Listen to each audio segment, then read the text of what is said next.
ಶಿವಣ್ಣ ಬಂದಿದ್ದು ಖುಷಿ ನನಗೆ. ಎಕ್ಸ್ಪೆಕ್ಟ್ ಮಾಡಲಿಲ್ಲ ನಾನು. ಮೋಸ್ಟ್ಲಿ ಅವರು ನನಗೆ ಶಿವಣ್ಣ ಬಂದಿರೋದು ಹೇಳಿಲ್ಲ, ಶಿವಣ್ಣಗೆ ನಾನು ಬರೋದು ಹೇಳಿಲ್ಲ ಅವರು. ಸೊ ಸರ್ಪ್ರೈಸು ಸಸ್ಪೆನ್ಸ್ ಅಲ್ಲೇ ಇಟ್ಟಿದ್ದೀರ ನೀವು. ಯಾವಾಗ ರಿದಮೆಟಿಕ್ ಆಗಿರ್ತಾನೆ, ಇಲ್ಲಿ ಬಂದರೆ ನಾವು ಏನೋ ಹಿಂಗೆ ಏನೋ ಮಾಡ್ಬಿಡ್ರಪ್ಪ ನಮಗೆ ಅಂತಂದು ಕೂತಿರ್ತಾನೆ ಅಲ್ವಾ. ಹಲೋ ಪಾಪ ಶಿವಣ್ಣನ ಪರವಾಗಿ ನಾನೇ ನಾನು ಹೆಂಗೆ ಮಾಡಿದ್ದೀನಿ ಅದಕ್ಕೊಂದು ಕುತೂಹಲ, ಒಂದು ಇಂಟ್ರೆಸ್ಟ್ ಕ್ರಿಯೇಟ್ ಮಾಡೋದಿದೆಯಲ್ಲ, ಅದು ತುಂಬ ಮುಖ್ಯ. ಅದು ನೀವೇನು ಕುಡಿಯೋದೇ ಬೇಕಾಗಿಲ್ವಲ್ರಿ ಅಲ್ವಾ, ನೀವು ಕುಡಿಯೋದೇ ಬೇಕಲ್ಲ, ಹಂಗೆ ನಟನೆ ಮಾಡ್ತಿರಲ್ಲ ನೀವು. ಎಷ್ಟು ವರ್ಷ ಆಯ್ತು ನಮ್ಮ ಮನೆಗೆ ಬಂದು ನೀವು ಕುಡ್ಕೊಂಬಂದಿದ್ರಿ ಯಾವಾಗಲೂ? ಅಲ್ಲ ರೀ, ನೀವು ಕುಡಿದವರು ಕುಡ್ಕೊಂಬಂದಂಗೆ ಇರುತ್ತಲ್ಲ, ಅದಕ್ಕೆ ಹೇಳಿದ್ದು ನಾನು. ನೀವು ಗುರುಪ್ರಸಾದ್ ಬಂದಿದ್ದಲ್ವಾ ನಮ್ಮ ಮನೆಗೆ. Crazy star doctor Ravichandran sir, ಅದೇ ರೀತಿಯಾಗಿ ಕರುನಾಡ ಚಕ್ರವರ್ತಿ ಹ್ಯಾಟ್ರಿಕ್ ಹೀರೋ ನಮ್ಮೆಲ್ಲರ ಪ್ರೀತಿಯ ಶಿವಣ್ಣ ಅವರಿಗೆ ದಯವಿಟ್ಟು ಜೋರಾದ ಚಪ್ಪಾಳಿಯೊಂದಿಗೆ ನೀವೆಲ್ಲರೂ ವೇದಿಕೆಗೆ ಬರಮಾಡ್ಕೊಳ್ಬೇಕು ಅಂತ ವಿನಂತಿಸ್ತಾ ಇದ್ದೀನಿ. ಮತ್ತೊಮ್ಮೆ ಸೂತ್ರಧಾರಿ ಚಿತ್ರತಂಡದ ಪರವಾಗಿ ಪ್ರೀತಿಯ ಆತ್ಮೀಯವಾದಂತಹ ಸ್ವಾಗತ. ರವಿ ಸರ್, ಕಾರ್ಯಕ್ರಮಕ್ಕೆ ಪ್ರೀತಿಯ ಸ್ವಾಗತ. ರವಿ ಸರ್, ಸೂತ್ರಧಾರಿ ಮೇ 9ಕ್ಕೆ ರಿಲೀಸ್ ಆಗ್ತಾ ಇದೆ. ಚಂದನ್ ಶೆಟ್ಟಿ ಅವರು ಮೊಟ್ಟ ಮೊದಲ ಬಾರಿಗೆ ನಾಯಕನಾಗಿ ಕಾಣಿಸ್ಕೋತಾ ಇದ್ದಾರೆ. ನಿಮ್ಮ ಬೆಸ್ಟ್ ವಿಶಸ್ ರವಿ ಸರ್. ಎಲ್ರಿಗೂ ನಮಸ್ಕಾರ. ಅದೇನೋ ಮಾತಾಡಿದ್ರೆ ತಲೆಲ್ಲ ತೂತ ಮಾಡ್ಬಿಡ್ತೀನಿ ಅಂತ ಬೇರೆ ಹೇಳಿದ್ಯಾ? ಇಲ್ಲ ನಾ ಮಾತಾಡ್ಬೋದಾ?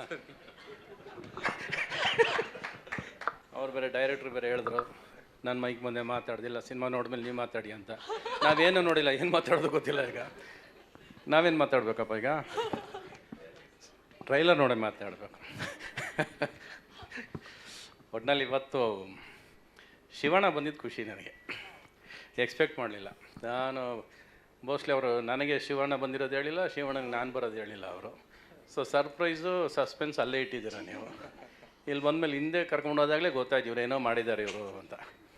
ಯೂಶಲಾಗಿ ಶಿವಣ್ಣ ಇದ್ದರೆ ನಾನು ಬರೋಲ್ಲ, ನಾನಿದ್ರೆ ಶಿವಣ್ಣ ಬರೋಲ್ಲ, ಅವನಿದ್ರೆ ನಾನಿದ್ದಂಗೆ ನೀನಿದ್ರೆ ನಾನಿದ್ದಂಗೆ ಅಂತ ನಾವಿಬ್ಬರು ಹಂಗೆ ಅಂಡರ್ಸ್ಟ್ಯಾಂಡಿಂಗಲ್ಲಿ ಒಬ್ಬರು ಪರವಾಗಿ ಒಬ್ಬರು ಮಾತಾಡಿದ್ರೆ ಮುಗ್ದೋಯ್ತು ಅಂದ್ಕೊಂಡ್ರು ಅವ್ರು. ನಾವು ಆ ಸ್ನೇಹನ ಇವತ್ತುವರೆಗೂ 2 ಸ್ಟಾರ್ಗಳು ಇವತ್ತವರೆಗೂ ವಾರ್ ಮಾಡದೆ ಬಂದಿರೋದು ನಾವು, ಯುದ್ಧ ಮಾಡದೆ. ಬರೀ ಸಿನಿಮಾ ಅಷ್ಟೇ, ಸಿನಿಮಾ ಕನ್ಸ್ಕೊಂಡಿದ್ದೀವಿ. ನಿನ್ನ ಸಿನಿಮಾ ಚೆನ್ನಾಗಲಿ, 2 ಸಿನಿಮಾ ಒಟ್ಟಿಗೆ ಬಂದರೂ ಕೂಡ ನಿನ್ನ ಸಿನಿಮಾ ಚೆನ್ನಾಗಿದ್ರೆ ನನಗೆ ಖುಷಿ, ನನ್ನ ಈ ಥರ ಬೆಳ್ಕೊಂಬಂದವ್ರು ನಾವು. 2 ಫ್ಯಾಮಿಲಿ, ಈ ನಾವಿಬ್ಬರು ಸ್ನೇಹ ಇವತ್ತರೆಗೂ ಹಾಗೆ ಉಳಿಸ್ಕೊಂಬಂದಿದ್ದೀವಿ. ಅದು ದೇವ್ರ ಇಚ್ಛೆ. ಅದು ಶಿವ ಅಂತ ಹೆಸರು ಇಟ್ಕೊಂಡು ನನಗೆ ಶಿವ ಅಂದರೆ ಪ್ರೀತಿ ಬೇರೆ, ಅಭಿಮಾನ ಬೇರೆ. ಇನ್ನು ಸಿನಿಮಾ ಬಗ್ಗೆ ಮಾತಾಡ್ಬೇಕಾದ್ರೆ ನಿನಗೇನಪ್ಪ ನಿಮ್ಮ ಅಪ್ಪ ಅಮ್ಮನ ಆಶೀರ್ವಾದನೇ ಇದೆ ಅಲ್ವಾ, ಅವ್ರು ಪಟ್ಟರು ಆಸೆಗೆ ನೀನು ಇಲ್ಲಿ ಬಂದಿದ್ದೆ. ಅದಕ್ಕಿಂತ ಇನ್ನು ದೊಡ್ಡ ಆಶೀರ್ವಾದ ನಾವೇನು ಮಾಡೋಕ್ಕಾಗತ್ತೆ ಅಲ್ವಾ? ನೀವು ತುಂಬ ಆಸೆ ಪಟ್ಟಿದ್ದೀರಾ, ನಿಮ್ಮನ್ನು ಎಲ್ಲರಿಗೂ ಬೆಳೆಸಿದ್ದೀರಾ. ಇವನ ಮುಖದಲ್ಲಿ ನೋಡಿ ಯಾವಾಗಲೂ ನಗುನಿರುತ್ತೆ, ಒಂದು ಆತಂಕ ಟೆನ್ಷನ್ನು ಏನೂ ಇರೋಲ್ಲ. ಯಾವಾಗಲೂ ಹಿಂಗೆ ಅದನ್ನು 5 ವರ್ಷದಿಂದ ಇವನು ನೋಡ್ತೀನಿ. ಇವನು ನೋಡಿದ್ರೆ ಒಳ್ಳೆ ಮುಗ್ಧತೆ ಥರ ಏನೋ ಕಳ್ಕೊಂಡ್ರು ಅಂತಾನೆ ಕಾಣಿಸ್ತಾನೆ, ಬಟ್ ಹಂಗೆ ಅನ್ಸೋದಿಲ್ಲ. ಯಾವಾಗಲೂ ರಿದಮೆಟಿಕ್ ಆಗಿರ್ತಾನೆ, ಇಲ್ಲಿ ಬಂದರೆ ನಾವು ಏನೋ ಹಿಂಗೆ ಏನೋ ಮಾಡ್ಬಿಡ್ರಪ್ಪ ನಮಗೆ ಅಂತಂದು ಕೂತಿರ್ತಾನೆ ಅಲ್ವಾ. ಹಲೋ ಪಾಪ ಶಿವಣ್ಣನ ಪರವಾಗಿ ನಾನೇ ಒಟ್ಟಿನಲ್ಲಿ ನನಗೆ ಸಿನಿಮಾ ಟ್ರೆಂಡಿಂಗ್ ಆಗಬೇಕು ಅಂತ, ನೀನು ಯೂಟ್ಯೂಬಲ್ಲಿ ಜಾಸ್ತಿ ಪಾಪ್ಯುಲರ್ ನೀನು, ಅದಕ್ಕೆ ಸಾಂಗ್ ಟ್ರೆಂಡಿಂಗ್ ಆಗಬೇಕು ಅಂತ ಮಾಡ್ಕೊಂಬರ್ತೀರ ನೀವು ಯೂಶಲಾಗಿ. ಇನ್ಸ್ಟಾಗ್ರಾಮು ವಾಟ್ಸಪ್ಪೆಲ್ಲ ನಮಗೆ ಅಷ್ಟೇ ದುಡ್ಡಿಗೆ ಬರಲ್ಲ ಅದು. ಸೊ ನೀವು ಮಾಡಬೇಕಾಗಿರೋದೆಲ್ಲ ಇವಾಗ ಸಿನಿಮಾ ಹಿಟ್ಟಾಗಕ್ಕೆ ಏನು ಮಾಡಬೇಕು ಅದು ಮಾಡಬೇಕು ಇವಾಗ, ಅದು ಬೇಕಾಗಿರೋದು ಇವಾಗ ಅಲ್ವಾ. Everybody is gone to Instagram, WhatsApp. ಅದಕ್ಕೇನು ಕೊಡಬೇಕು? ವಾಟ್ಸಪ್ಪಲ್ಲಿ 4 ಸರಿ ನಮಗೆ ಒಂದು ಮೆಸೇಜ್ ಬರ್ತಾ ಇರುತ್ತೆ.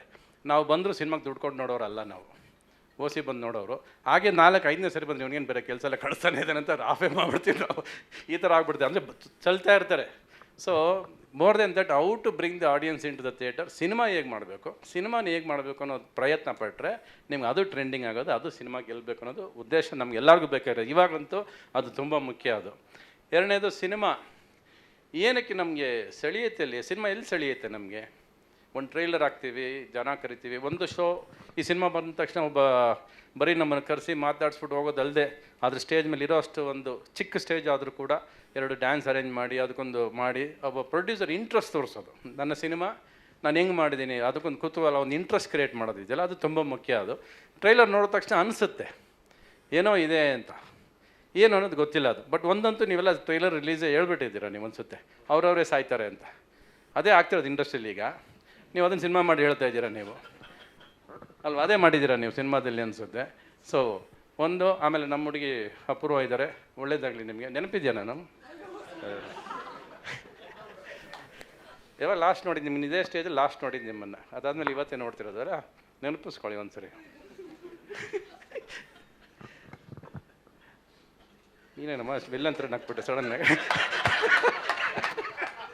ಸರಿ ನೀನು ಸ್ವಲ್ಪ ಮಾತಾಡ್ಬಿಡು. ಇಲ್ಲ ಮಾತಾಡ, ಆಯ್ತು ಇನ್ನೇನಿಲ್ಲ.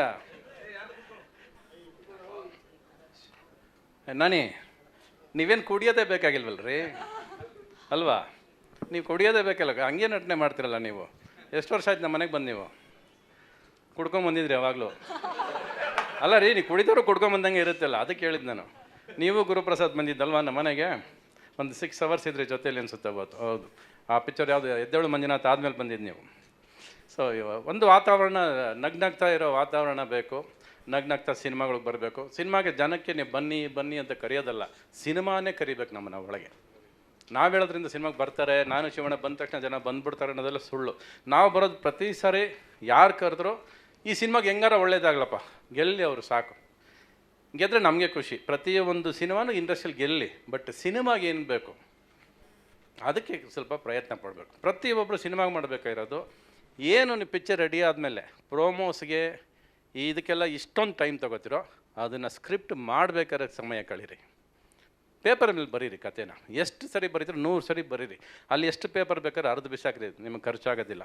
ಅಲ್ಲಿ ನೀವು ಕಾನ್ಫಿಡೆನ್ಸ್ ತುಂಬ್ಕೊಂಡು ಒಂದು ಸ್ಕ್ರಿಪ್ಟ್ ತೊಗೊಂಡು ಮುಂದಕ್ಕೆ ಹೊರಟ್ರೆ ಆ ಸಿನಿಮಾ ಗೆದ್ದೇ ಗೆಲ್ಲುತ್ತೆ. ಅಲ್ಲಿ ಜಾಸ್ತಿ ಕೆಲಸ ಮಾಡಿರಿ. ಇಲ್ಲಲ್ಲ ಜಾಸ್ತಿ ಕೆಲಸ ಮಾಡಬೇಕಾಗಿರೋದು. ನಾವೆಲ್ಲ ಒಂದು ಕಾಲದಲ್ಲಿ ಸಿನಿಮಾ ಮಾಡಬೇಕಾದ್ರೆ ನಾವೆಲ್ಲೂ ಸಿನಿಮಾ ಬಗ್ಗೆ ಮಾತಾಡೇ ಇಲ್ಲ. ನಾವು ಸಿನಿಮಾ ಮಾಡ್ತಿದ್ವಿ, ರಿಲೀಸ್ ಮಾಡ್ತಿದ್ವಿ. ಅದು ಜನ ಬರೋರು ಅವ್ರು ನೋಡಿ ಅವ್ರು ಇಷ್ಟಪಟ್ಟು ಅದನ್ನ ಒತ್ಕೊಂಡು ಹೋಗೋರು. ಸೊ ಸಿನಿಮಾನ ಜನ ಒತ್ಕೊಂಡು ಹೋಗ್ಬೇಕು. ನಾವು ಕಷ್ಟಪಟ್ಟು ಪ್ರೀತಿಯಿಂದ ಮಾಡ್ಕೊಂಡು ತರಬೇಕು. ಚಂದನ್ ಶೆಟ್ಟಿ ಫಸ್ಟ್ ಸಿನಿಮಾ ಮಾಡಿದಿರ ಅನ್ನೋದು ಗೊತ್ತೇ ಇರಲಿಲ್ಲ ನನಗೆ. ಟ್ರೈಲರ್ಗಳು ನೋಡಿ ಆಮೇಲೆ ಇವ್ರು ಹೇಳೋದು, ಇಲ್ಲ ಸರ್ ಫಸ್ಟ್ ಫುಲ್ ಫ್ಲೆಜ್ಡ್ ಹೀರೋಗಿ ಮಾಡಿರೋದು ಇದೇ ಫಸ್ಟ್ ಸಿನಿಮಾ, ಬೇರೆ ಸಿನಿಮಾ ಎಲ್ಲ ಪಾತ್ರ ಮಾಡಿದ್ದೀನಿ ಅಂತಲ್ವ ಹೇಳಿದ್ದು ನೀವು. ಓಕೆ, ನೀವು ಆಲ್ ದ ಬೆಸ್ಟ್, ನಿಮಗೆ ಒಳ್ಳೇದಾಗಲಿ.